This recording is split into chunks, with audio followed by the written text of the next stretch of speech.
So it is morning here, guys, and this morning I've got Cheryl with me. Cheryl is not only a busy mum and wife, she also owns her own accountancy firm. And during the COVID-19 lockdown, I can imagine there are a host of problems and situations that I'm going to interview her about right now. So more importantly, Cheryl, how are you today? Yeah, I'm really good today, thank you. Had a Fantastic. good weekend off to recharge.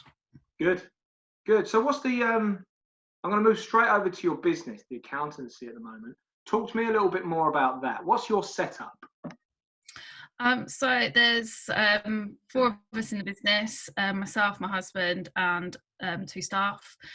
We pretty much was working remotely anyway, so thankfully we was able to just take that last step and be fully remote. So thankfully it didn't really bother us that much moving from the office to home. So we was able to carry on with a continuous service. Well, that's great. I suppose now it's more the um, the steadiness of your clients, and I suppose you must be now more of a more of like a support team for your clients as opposed to accountants. What's that like? Yeah, I mean, it's been quite tough. Obviously, we're supporting about 90-ish clients through this of varying degrees, some from where they've had to completely close the business for the foreseeable, some have completely gone under, through to some who are actually thriving. So it's been a range of emotions. Yeah. Sometimes we do feel like we're a bit counsellors as well as accountants. And obviously having to learn and understand and interpret all the new guidance and legislation that's coming out so quickly and changing on a daily basis has been quite tough, but we're getting there. So just for those of you that are potentially listening to this in the future or watching this in the future, we are beginning week 5 of lockdown now. So there's a fair amount of schemes out there ranging from um, there's government grants for small businesses, furlough scheme, self-employed schemes. However, there are a host of questions people have got about those schemes, and I think the main problem is there isn't enough information for accountants either, is there? No, it's been very slow in coming out, which is understandable because obviously it's been so quick in coming out. Also, the changes have been so quick in coming, so the information obviously is taking a little while, and the full guidance with all the details is taking time to catch up. And it has been changing pretty much on a daily basis, which has been quite tough because just as you think you get to know what's going to happen and how you got to do the furlough claims, for example, Yeah. the new wave of guidance comes and it's completely different. So you got to start all over again. Yeah, I can imagine. That is hard for you, but it must be terrifying for the businesses that you're supporting right now. You said that you've got a number of clients that have actually already kind of hung up, thrown in the towel, as it were. Yeah. What kind of, I mean, if you could just give us like a little bit of a breakdown, is there a certain industry you go for, or do you have a mix? What's your go-to? Yeah, we've got quite a mix of types of businesses. We mainly work with parent-led businesses. So we kind of cover most industries, really. So it's weird to see the difference in industries, but also within actual industries, the difference between business to business. Some are Yeah. thriving and some are not. And I think a lot of it is mindset and how willing and how able they are to pivot their businesses at the moment. I'd say mindset is probably the most pivotal thing right now for anyone in business. And, there's no right or wrong way to dictate which way you lead your team. But I think you're very right in thinking that if you can't change with this time, then or adapt your business to this time, then it's going to be very tricky. Is there anything advice-wise? Is there any kind of portals or like websites or anything like that? Portals, sorry, or websites that you recommend people go and have a little look on? Portals, it's early for me. Yeah, portals or websites that you advise people to go and have a little look at if they are looking for guidance. Obviously, we've got a lot of information on our website. We've tried to make it as user-friendly and readable as possible. A lot of the government guidance is in It's in English, but it doesn't read in English. So we've tried to translate that into readable English for people. So we've put that all on our website, along with a load of other tips. And we're also speaking to other experts in the industry and how they're helping clients to do things. So we've got quite a lot of stuff from them as well. Obviously, the government website is the main one to try and look at for all the government support. But again, it is hard to understand sometimes. Yeah, it's written very, very. I can't even describe how it's written. That old English is the only way I could probably put it towards anything. Carry on. I interrupted you there. Sorry. And I think there's a lot of industry-specific, like Facebook groups and websites out there, like professional bodies, and they're a really good source of information at the moment. I know we've got a lot of beauty clients, and there were so many different rumours going around over the last week or so, but it's looking at your professional bodies as well and see what they're actually saying that you can or can't do, speaking to your local council, especially for those like in the food industries. Speak to your local council, see what they're allowing you to do, what they're not allowing you to do, and just taking it from there really. But speaking to peers and seeing how they're coping and just running ideas past them backwards and forwards, generally you'll find you will come up with something quite good between you. Oh, great. That's brilliant. That's brilliant. Would you say there's more of a consistent question you're constantly being asked over and over? Is this? The only one really for us is, can directors furlough themselves, which is not very not actually, the answer isn't what most directors want to hear, because it is possible, but it's pretty much closing up shop and you're not going to get a lot. So it's not, in my own opinion, it's not worth doing. You're better off finding a way to pivot, trying to keep some money coming in, trying to build up relationships with suppliers, with potential clients. Obviously there are some cases where you just can't do that, in which case fair enough, may as well go on to furlough. But for, I'd say, at least 95% of directors out there, there's got to be other ways you can generate that income. So just to go over that point, if so, say for instance, I mean, I'm not furloughing myself because I'm still lucky enough to be doing some bits that I've managed to find still work. But for myself, you know, service-based industry, we rely heavily on having foot flow into our premises, which is a fitness facility. If I was wanting to furlough myself, I would effectively have to shut down the business. Pretty much, yeah. The only thing you'd be allowed to do is statutory duties, which in reality is pretty much just doing your accounts and speaking to your accountant. You're not meant to be doing anything that's revenue generating, so that's anything posting on social media. You can do it from your own personal Facebook or any other social media accounts, but it's risky. Definitely can't do anything off your main social media pages. No, it's just, in my opinion, it's just, yeah, it is. You might as well just put an out of office on and say I'm closed for the next however long, and that's it. And that's as good as business suicide anyway, isn't it? There's no point in doing that. There's no point in doing that. Let's talk. Let's come away from work for a minute. Okay, let's take a deep breath. So tell me about your household then. You told me that you've got quite a busy household there. Talk to me about that. Yeah, so we've got myself and my husband, and we've got our 5 children at home. We've got usually we have my 2 every day. They go to their dad's every other weekend, and we have my stepchildren 3 nights a week. But because their mum's a key worker, they're staying with us. So we've got all of the children pretty much full time now. Mine will go to their dad's every couple of weeks for a little bit. So it's been hard. We've got ages from 4 to 13, trying to keep them occupied, trying to keep them doing their schoolwork. Yeah, trying to actually have some bandwidth on the internet to be able to work myself has been fun at times, but thankfully they're all doing really well and they're all just getting on with it. That's brilliant to hear. Would you say there's anything that you've had to adapt to? And well, obviously there is, but what would you say that main thing that you've had to adapt to, and the main thing that has kind of been your aha moment during this lockdown crisis?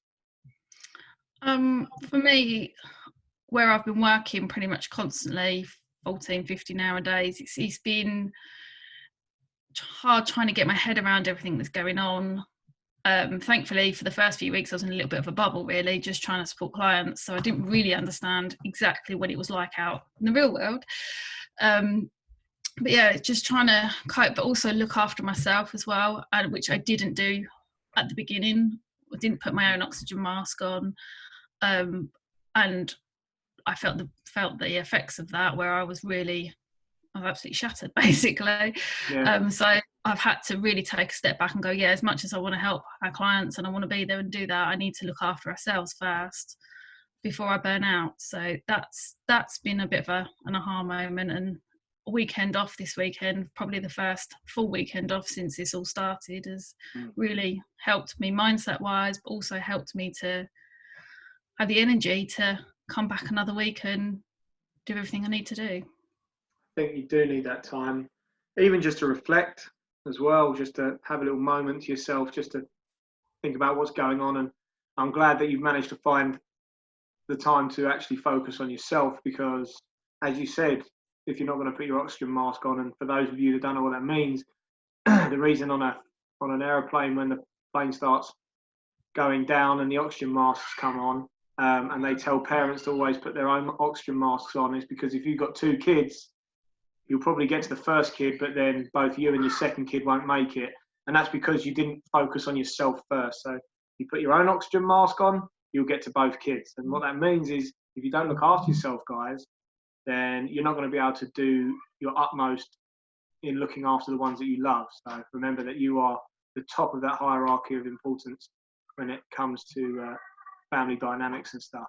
So if we're going to look at, sorry, I've got my little one looking at me through the window there. If we're going to look at slowly coming back out of this, have you got any plans for kind of, going out there and prospecting, or working on building business once this is all over? Yeah, I think we've got quite a robust prospect process, and I was talking to quite a few people before this all really started, so it's a case of just I've been keeping in contact with those.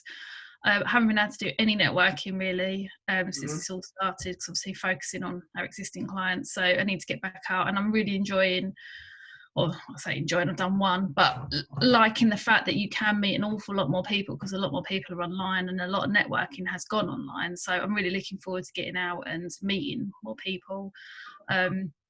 We've also found that there's a lot of accountants out there that aren't supporting their clients. The amount of people I've heard say their accountant hasn't even been in touch, which I think is absolutely disgusting. Yeah. There's people out there. There is, for everybody, there's work out there. It's just finding the right thing. It's finding the right people that need your help. So yeah, I will be hopefully this week, if not next week, start getting myself back out. Figuratively getting back out, obviously, online. A lot of networking, meet some people, and just show how we can help. And yeah, I have no worries that we won't be able to build back up again. I really like the stuff you said on your page about how you've rewritten things. I think that could be a fantastic way of generating revenue, whether you're sharing that on your Facebook pages, whether you can make little videos and stuff. Something that's a little bit more digestible for the business owners that don't quite speak the lingo.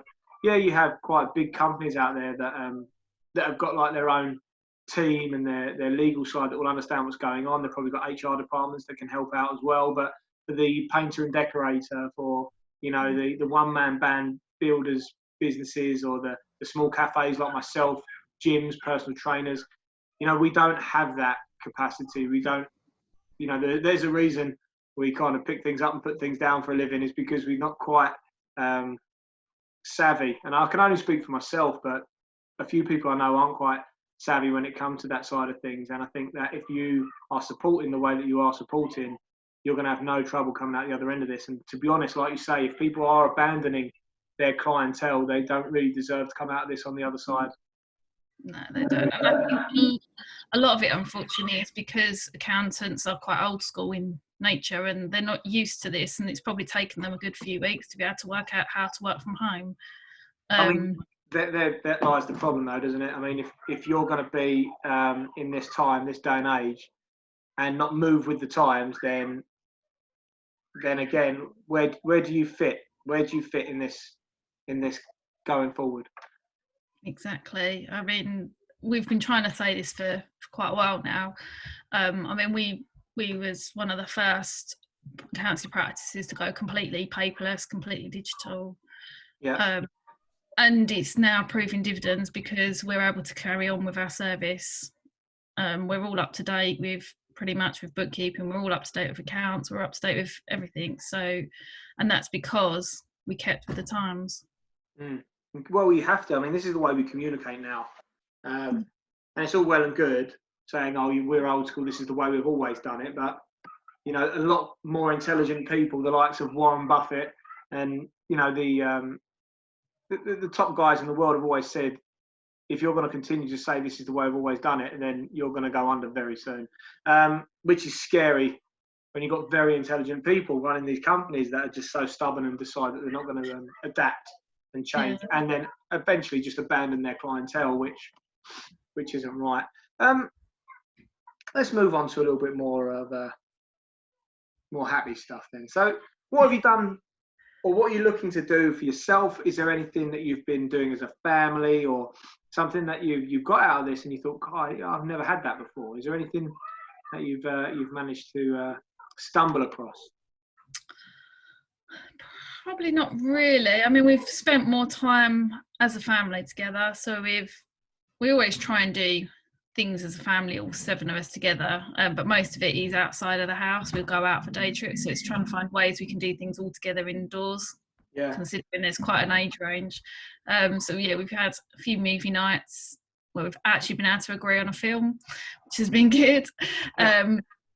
Ball games, so it's little things like that we've never done before, or not done enough of before, should I say, which has been really nice. I think it's brought us all a bit closer together, and the kids are all playing together more, and they're just kind of getting on with life, which is a bit weird. They're normally all arguing, so that's really good. Work-wise, it's kind of proved to me we're doing the right thing and we're going in the right direction. And yeah, there's a lot more that will be coming. I just need to get some headspace to get it all worked out, but it's just finding other ways of how we can help our clients, which I think we've come up with a couple of new ideas, which would be really good and helpful. That's great. So if you were to give yourself, it's a question I ask everyone right at the end, if you were to give yourself some advice with this starting, so 4 weeks ago, you can kind of grab yourself by the shoulders and shake yourself and go, right, Cheryl, you need to be doing this, this, and this over the next few weeks, but don't do too much of X. What would you say to yourself coming into this? Definitely would have put my own oxygen mask on first, and definitely would have not worked as many hours and tried to really build myself up mentally and physically for what was about to come, because we thought the worst was over, and then we had another wave obviously last week with the furlough claims. So it definitely should have taken more time for myself to recharge. Other than that, I think the only other advice I'd have given myself was hang in there. Yeah. Don't panic, and you will get through it. It's just maybe not quite how you expect at the beginning. Do you think that there's going to be a huge impact on the way that we do things after this? Definitely. There's going to be a huge impact. I think the first biggest impact will be for a lot of employers to realise actually employees can work from home. It does work. Yeah. And your staff will probably actually really appreciate you offering that going forward. So yeah, that's, I think, will be one of the biggest changes. But also a lot of people using technology, I think, will really change as well. I was having a conversation with our clients last week. We do a weekly Zoom call with them, and we was discussing this week how in the past something that what is now a Zoom call would have just been a conference call in the past, where you're not getting that facial interaction, you're not actually getting the body language or anything from somebody, where now people are more open to video calls and we'll do a lot more Zoom, and it's not as scary as we think it is. So I think a lot more people will start to use the technology out there as well. You've just reminded me of something a friend sent me where in the first week of Zoom conference calls, where people weren't obviously so familiar with what was going on, there's a fantastic Zoom meeting with a poor bloke that was sitting there pretty much completely naked, eating I think he was eating a piece of toast, thinking it was just a phone call. So guys, if you are new to Zoom, make sure you're dressed. Yeah, and turn your mic and video off when you go to the toilet as well. Yeah, I forgot about that one as well. It is truly amazing, I think, with people with the right attitude, what they can achieve through these times, and it is a breath of fresh air to see what you guys are doing. I'm really, I think that's great. The Zoom calls, the extra help that you're giving on your website is fantastic. My accountant isn't doing that. So I'm sorry if you guys are watching, but you're not. And I really appreciate that. It is a very hard time for everyone out there, and I think you're doing a fantastic job with your levels of reassurance, and I think you'll prosper from this, which is great, which is really good. So just in closing then, for anyone that can and does want a little bit of information, if you could just let us know where we can find you guys, and we'll put links in the show notes as well. So if you just tell us your website details and information, if that's all right. Yeah, of course. So our website is pinkpigfinancials.co.uk, and if you had /support, that will take you straight through to all of our support details. Help. If anyone wants to get in touch on the phone, it's 01245 791164. We're all taking calls, and my email for anyone who wants to contact me directly is cheryl@pinkpigfinancials.co.uk. Brilliant. Now, all that information will be put in our show notes, guys. Cheryl, thank you so much for your time, and I do know that your time is very precious at the moment, bearing in mind you're one of the few teams or groups of industries that are probably absolutely rushed off their feet at the moment. So thank you so much for doing this. Again, guys, the information to contact Cheryl and see what her team are all about and what they're doing at the moment, all that information will be put in our show notes. I really, really appreciate what you're doing. I can't stress enough how fantastic it is with your support system at the moment, Cheryl, and I think that's really going to pay off. Guys, if this episode has resonated with you and you do feel like you'd like to tell people about it, please press the share button. It's either down here somewhere or up here, and share it so other people can see. Also, if you do have any questions for myself or Cheryl, please do comment in the show notes or in the comments bar, depending on which platform you're using to watch this.